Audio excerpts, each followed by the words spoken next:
Hello, friends, and welcome back to the While We're Waiting Hope After Child Loss podcast. I'm Jill Sullivan, your host and one of the co-founders of the While We're Waiting ministry. This is a podcast of stories of devastating loss and grief and heartbreak and struggle, and stories of hope and healing and faith and, yes, even joy. Underlying every conversation is the hope we have in Jesus Christ, which makes it possible to not just survive the loss of a child, but to live well while we're waiting to see them again in heaven one day. You can learn more about our ministry and the free bereaved parent retreats we host by visiting our website at www.whilewe'rewaiting.org. Welcome to episode number 187.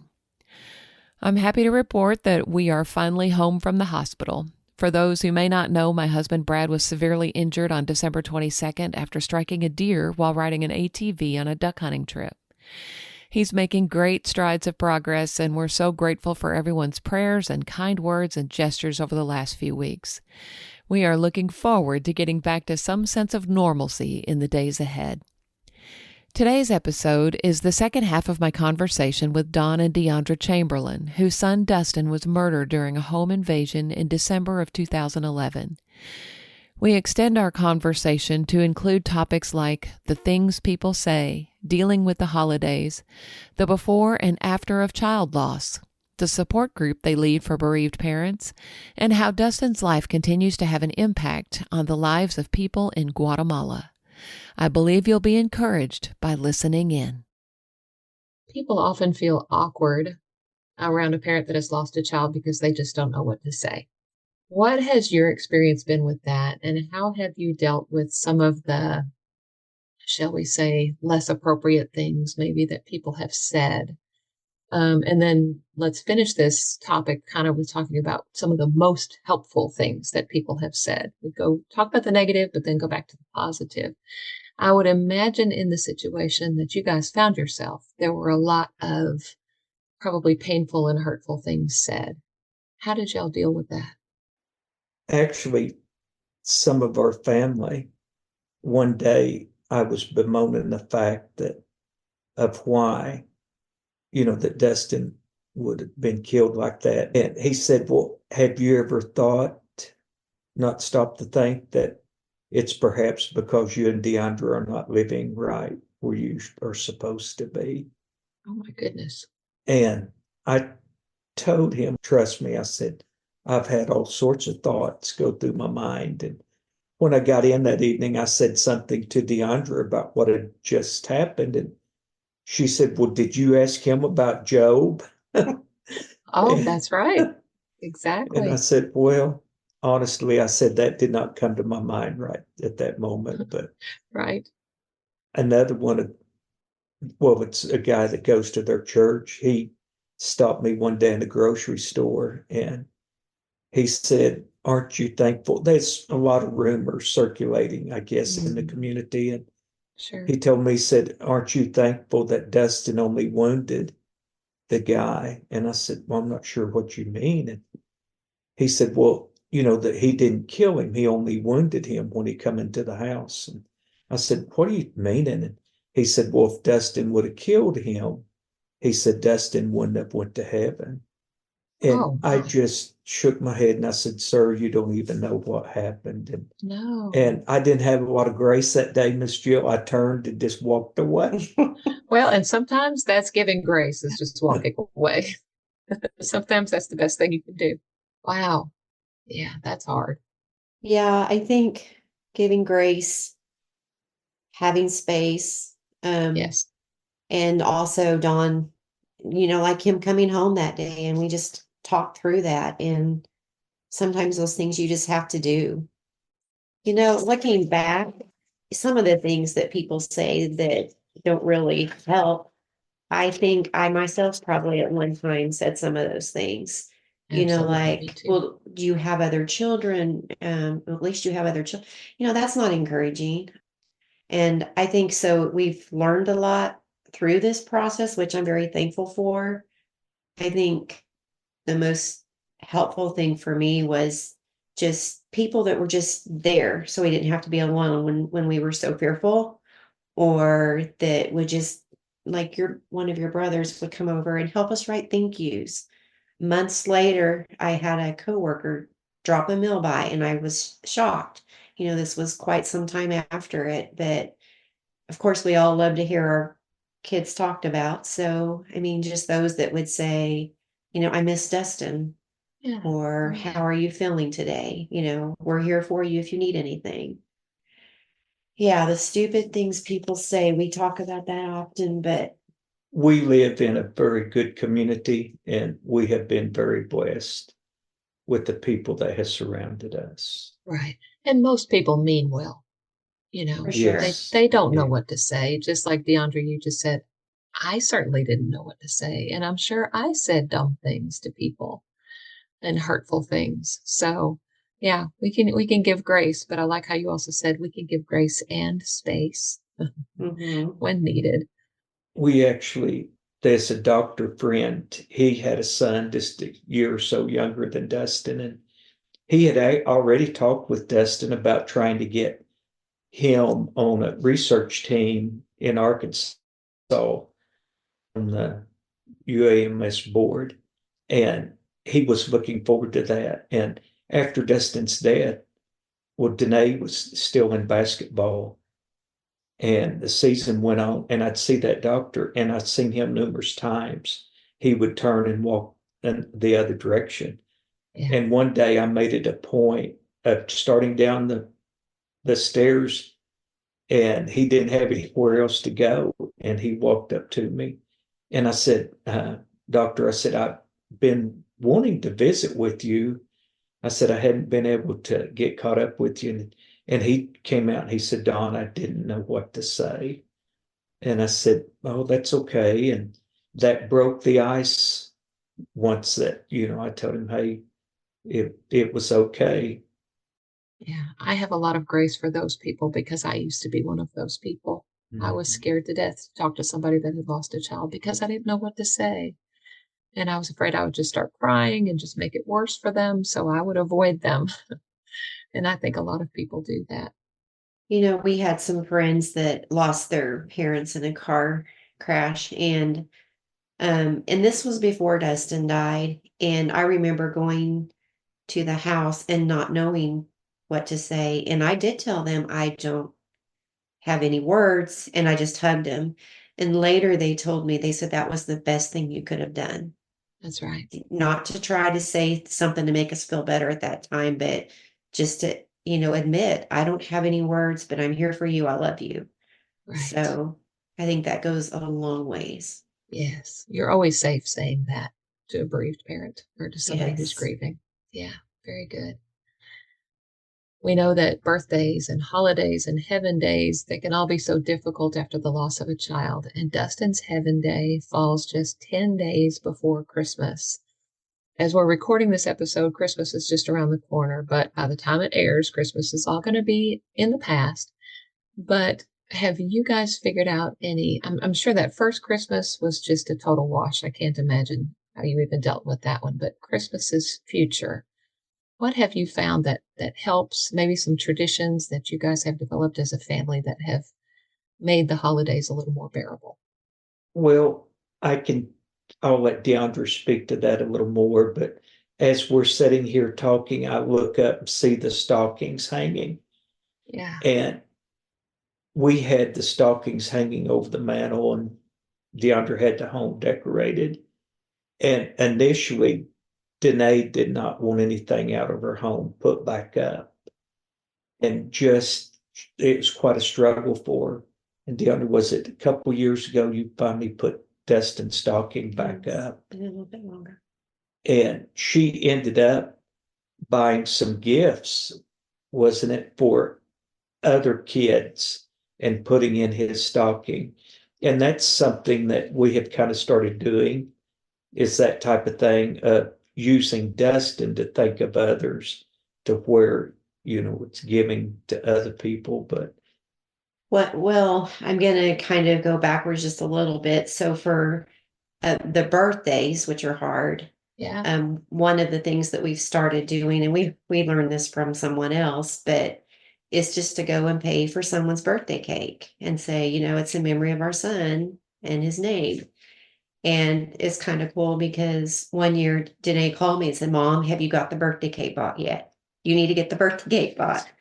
But this year I'm not really putting anything in his stocking this year, but this year what we did is we supported or sponsored a child through Shop with a Cop or Toys for Tots. Yeah. So I thought when I heard that they were sharing about it at church and what it would cost to sponsor a child. And I thought, Dustin would love that. And that involved kids. He loved kids. He talked about, he might be a pediatrician. Who knows what he would have been, but that just kind of seemed to make sense for us this year. So that's what we did. Yeah. And I think too, what you're saying is that you can do something different every year. There's Yes. different ideas that you might have, and what helps one year might not help the next year. You might need to think of something new, and it's okay to, Yeah. Our son-in-law works for Voice of the Martyrs. So I believe it was last year that at Christmas time, they sent out, information in the mail if you want to help sponsor a care package or so many care packages. So that's what we did last year. That was kind of neat. And I think that those things they help lessen the pain during that time. And just being together as a family, how important it is to be together as a family. I love baking cookies with Danae and taking them to, widow ladies and just focusing on doing things together. And we don't really do the same thing, like you said, every year. So let me mention, I had always, as a family, around the Thanksgiving season specifically, had wanted to go to like a Salvation Army or somewhere where they have like a kitchen to serve Thanksgiving meals for the people that need it. And that's something I had wanted to do as a family of four, and we never ever got it done. And the following year after Dustin's death, there's a place here in town that was doing that. And so we went a couple different years. Wow. And that's how we spent Thanksgiving. Yeah. Yeah. Doing something like that where it kind of gets your eyes off of yourself and onto somebody else can really make a big difference too. Yeah. Well, thank you for those ideas. I think all of us that have lost a child have this very sharp dividing line in our lives, kind of a before Dustin and an after Dustin. We have a before Hannah and an after Hannah. Talk about the before Don and Deondra and the after Don and Deondra. That is an interesting question that when I seen that, because I have already shared with different people, and when I've had the opportunity to speak in churches or something, that throughout the scripture, like Paul on the road to Damascus, I've used Moses in the burning bush. There's different times, Jonah in the fish, Jonah in the well, or Jonah in the whale, with defining moments. Defining moments. And I tell people December the 15th of 2011 was a defining moment for me.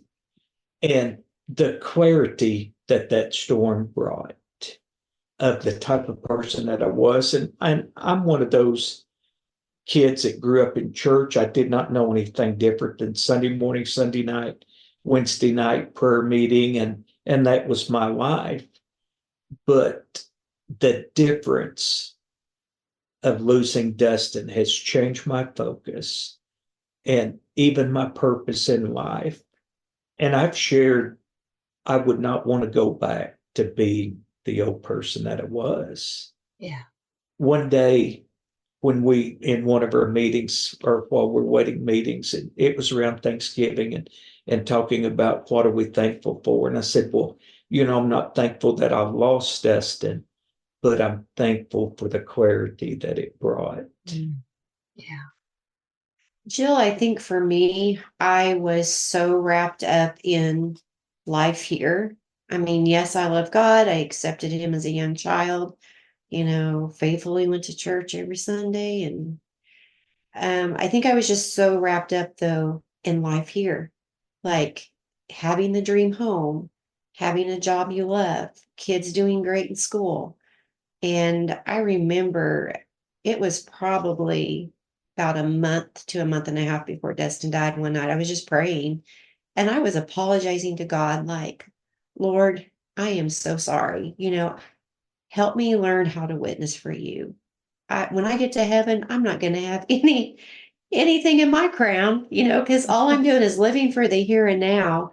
And once Dustin was gone and we had to rely solely on God, and our focus was completely on him. I mean, we had to survive, and that's how we survived, was keeping that focus. It's also given a huge platform to other people. Like, well, this is what God has done for us. He can do this for you. We now have a platform to help share the gospel that before that, I just kind of struggled with doing that and feeling comfortable doing it. But now it just seems like he's given that to us. Yeah, that's a wonderful gift from a very tragic situation, for sure. What have you learned about God's character over the last 12 years? My dad often would comment about God's love and how much that God loved us. And I recall him making that statement numerous times. And after Dustin's death, we actually received an Easter lily from Judge Ken Starr. He was a president at Baylor University at that time. Okay, yeah. And he sent in a potted plant and he had a handwritten note on that. And because of what Christ had done, we have the hope through that death, burial, and resurrection. We have the hope of seeing Dustin again one day. And I can say that for me, Easter season has changed so much. And just in after losing Dustin and how much I loved my son, that God loved us enough that he willingly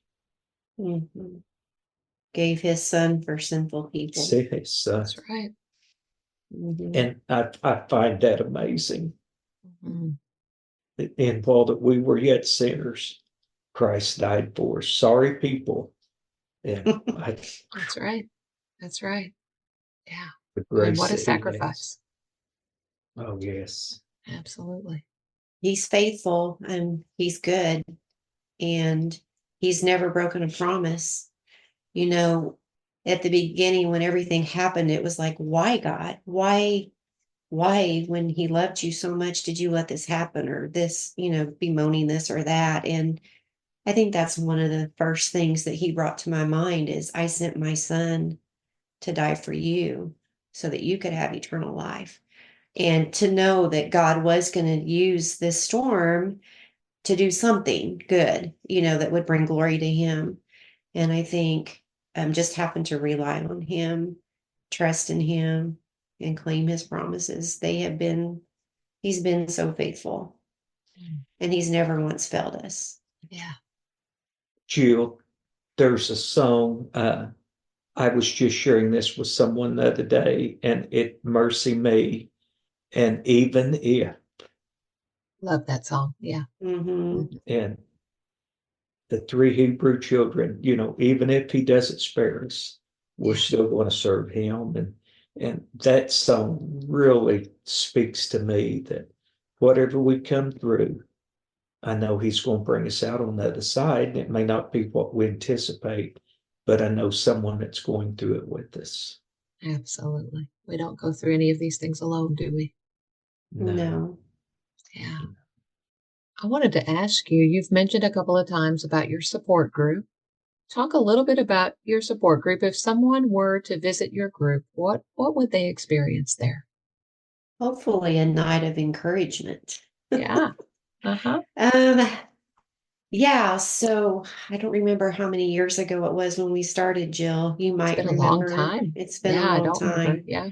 And we've seen a lot of change and evolvement. People come and go, but we Sure. have a core group that is still, there's those few that are always there. And I feel like we look forward to the evening. It's a time of getting to share about our kids. Sure. If we've had a hard day or a hard week, we can tell them all about it. We can cry as much as we want. We can laugh as much as we want. But it's just, we understand each other. I know, seems like we'll have some of our busiest days on the Mondays that we have that. And a lot of times Deondra might say, oh, this is not a good night to have this. But Miss Jill, almost inevitably, when we leave that evening, without fail, we'll say, aren't we thankful that we had that and that we went, that we come away blessed, refreshed, and ready to go another week. And I'd say without fail, that has been our story, that it's uplifting by the end of the evening. And there'll either be someone new there or something that really we feel like that, it was needed. So, Yes, absolutely. And we've had the same experience. We meet on the last Tuesday night of every month here in Hot Springs, Arkansas. And it's always the longest day, and we're just weary going into it. And we think, wow, we are just not ready for this group tonight. And then, of course, God takes over. It doesn't have anything to do with whether we're ready or not. And by the time we leave on Tuesday night, and sometimes it's nearly 9 o'clock before we're walking out the door, we are refreshed. And it's because of just spending that time together with moms and dads and the Holy Spirit working and getting to hear everyone's stories, and just the conversation is just so uplifting, which is strange. You wouldn't think at a support group for bereaved parents the conversation would be uplifting, but it is. And so yeah, I can relate to that.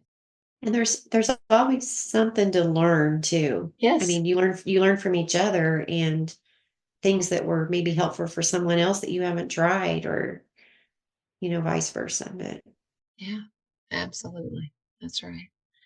So our chat would not be complete if I didn't ask you guys about Dustin's dream.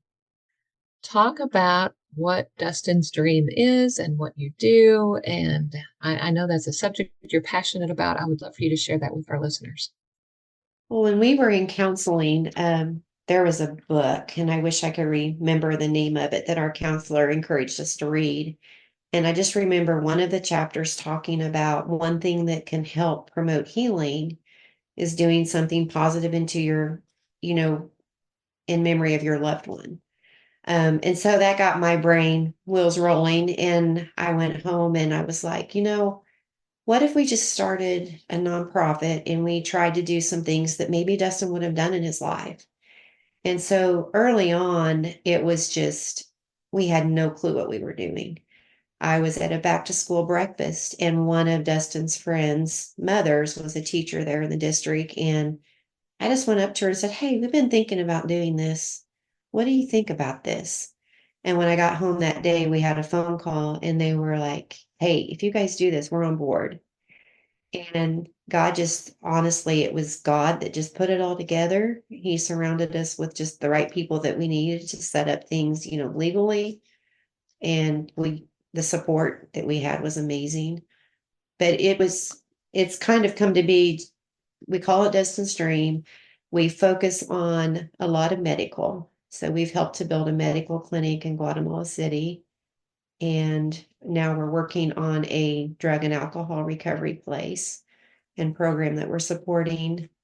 Locally, we do some things too, scholarships for students here at the high school, also at Dustin's College.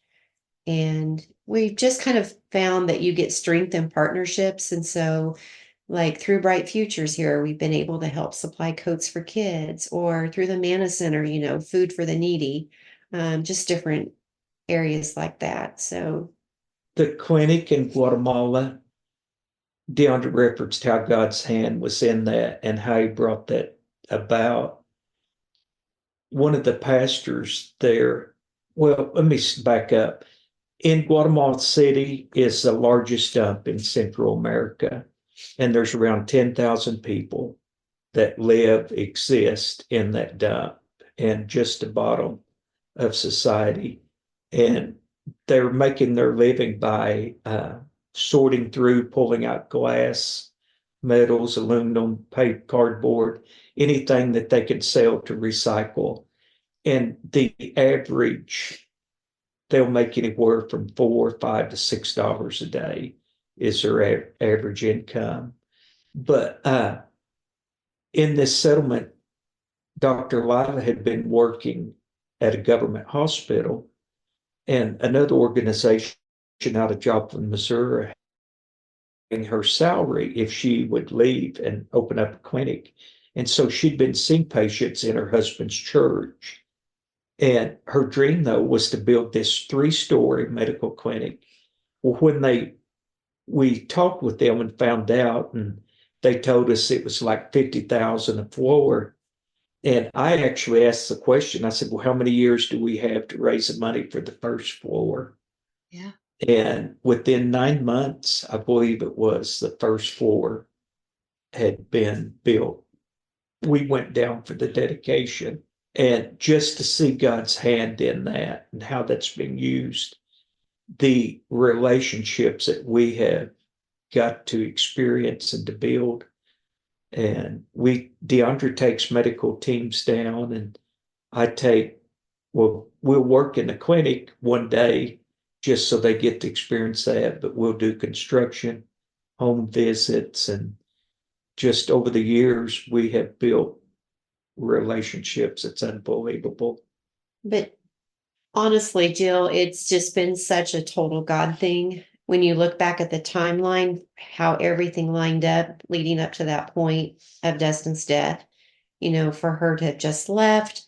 And when we take groups in down there now, she takes everyone on a tour through the church so they can see the ministry that's happening there.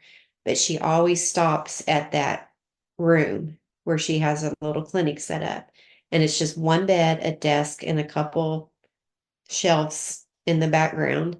And she tells the story about when she started that, she thought, oh, maybe 10 years or 15 years, God would fulfill that need. And she said it was just, within a matter of months that God was working.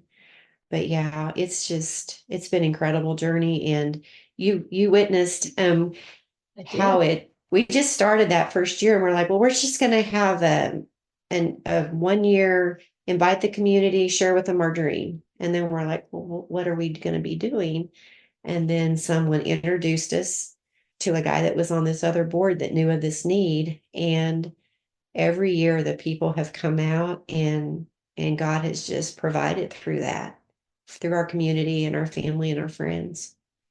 So what she's referencing, just this last Saturday on December the 9th, we had the Dustin's Dream Heavenly Birthday event, and it's a chili supper auction. Each year we do that on the Saturday before the day of his death. And the first year or two, it was extremely difficult. And we get to maybe the third year, and our friend Meredith, who has organized that since the beginning, she said, it's going to be a party. It's going to be a party. And we walked in that night, and she had balloons everywhere. Yes. And it was just a completely different feeling and environment. And it wasn't hard at all, the way she had set it up. So, but it's also a comfort to us too, just to see what God is doing through that loss. I know that there's some things we might not ever see this side of heaven, but I'm just so thankful for what good has taken place. And it's kind of mixed up in your mind. Like, man, I really want my son. But then if I had my son, I wouldn't have this. And they're my family now too. So Sure. God is good. He's working in all things. That's right. We mentioned numerous times we're certain that Dustin would have impacted lives for Christ. But through the Dustin's Dream Ministry, we have no idea the amount of people that's been impacted. And it's just, God is faithful and good. That is definitely true. One of our board members, in the beginning, every time something would happen or come in, some type of support come in, we'd just be so excited. Can you believe this? And he would just chuckle, and he'd say, we're just along for the ride. That's right. God's got it. We're just along for the ride. So as long as God's got it, then we're hanging on. Yeah, we say that with While We're Waiting all the time too, because we're just along for the ride. He is driving the ship, and we're just We're just along for the ride. Yeah, it was a blessing. I got to come this last December 9th. Brad and I got to come and be a part of the chili supper and the auction. We came home with a chocolate pie that we bought at the auction. um, and what a blessing it was to actually get to hear some testimonies and see some pictures, and I've got so much clearer of an idea now of what actually Dustin's Dream is accomplishing there in Guatemala. It is amazing. So how can people find out more about Dustin's Dream, or if they wanted to donate to Dustin's Dream, how could they do that? Well, our website is dustin'sdream.net. We're also on Facebook under Dustin's Dream and Instagram. There is a donate tab on our website. There's also an address. Our contact information is on there. We love to share our story. You know, we're willing to travel. We're willing to talk. So, but we'd love for people just to go on there. There's a lot of information on there too about who Dustin was. And that's another interesting thing. When we started the ministry, I think it was out of a survival type thing. You know, Sure. we were trying to heal and we wanted something good to come out of this bad. But now it's more about the ministry than about Dustin. We want people to know the ministry and what God is doing. So, Right. yeah. Yeah. I love that. And we take teams down. And so we'd love to have people sign up and go with us to Guatemala on the team. That's right. There's right. four to five different dates out of the year. So surely one of them would work. Yeah, I know you guys are always recruiting us to go. That's Yes. right. And one of these days, hopefully, our weekends are almost all full with retreats, but one of these days we would love to do that. That would be amazing. So we'll keep watching those dates too. And maybe one of these days we can go with y'all. We would love that. Yes, we would too. One more question I always like to ask. Has music been an important part of your grief journey? And if so, what is on your playlist? I know Even If by Mercy Me, but what else is on your playlist? Jill, do you know an interesting, well, like Carrie Joe, Forever? Yep. Just in listening, and most of the songs that has really impacted me, either is dealing with the sting of death, being eliminated, or through that through Christ's death, burial, and resurrection, that he conquered death. And that really resonates with me, those songs like that. But yes, Even If, Carrie Joe, that Forever song, that's two that I have really turned to. Mm-hmm. Good songs. I'll take anything. Chris Tomlin, Casting Crowns, Worship Initiative. I love The Goodness of God by CeCe Winan. I think that I've seen what I listened to change. Like in the beginning, it was about the storm, praising him in the storm, or Blessings by Laura Story. But now one of my favorites right now is Holy Forever. I think that's Chris Tomlin that leads and sings that. But yeah, I love that song. Songs that talk about too, when we're going to have that reunion. Yes. So I think maybe that is also kind of a sign of how the grief journey has evolved and changed over time. Songs probably have done well. Also want to mention one more, that Christian Stanfield, Always. Yeah. But I had shared, and this goes back towards even the front or the start of our journey, that I found, in which we have an excellent radio station here, KLRC, through John Brown University. Yeah. But whatever I close the day out listening to, whether it's a positive song like that, when I would wake up in the morning, would be playing through my mind. And I found that to be pretty refreshing. And I would make it a point of try to end the day a song that would lift my spirits. So when I woke up the next morning, that was on my mind. But yes, sir, it's definitely some good songs. Mm-hmm. I love that. That's great advice, actually. to put that into your mind as you're going to sleep or at the end of the day. And then it'll be there for you in the morning when you wake up. Because mornings, a lot of times, are the hardest times. I remember early on, because you wake up and you think, oh, man, this is real. Got to live with this. Yeah. So having something positive to kind of start that morning is a great idea, a great thought. So thank you for that suggestion. We found it also helps, lessen anxiety and stress, Yes. getting your mindset turned around. And like I mentioned earlier, sometimes it's just that choice that you have to make. You just have to do it day Yes. after day. So Yeah. I'm very thankful for music. Yeah. Yeah. It's a gift from God. And part of that, with what happened in her home, we had a lot of fear initially, even coming back inside, walking into a home of the evening and stuff like that. But to focus your mind on positive thoughts. And part of the whole deal is, for me, is coming to grips that we serve a sovereign God.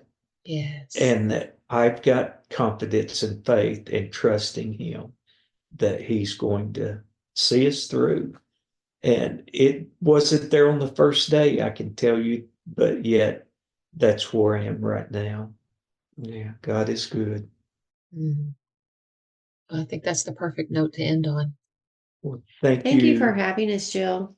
Oh, Yeah. yes. Well, thank y'all for coming on and for sharing Dustin's story. And I'm going to put all the links in the show notes of Dustin's Dream website and Facebook and Instagram and all of those things, information about your support group, all the different ways that people can get in touch with you guys. And we appreciate it.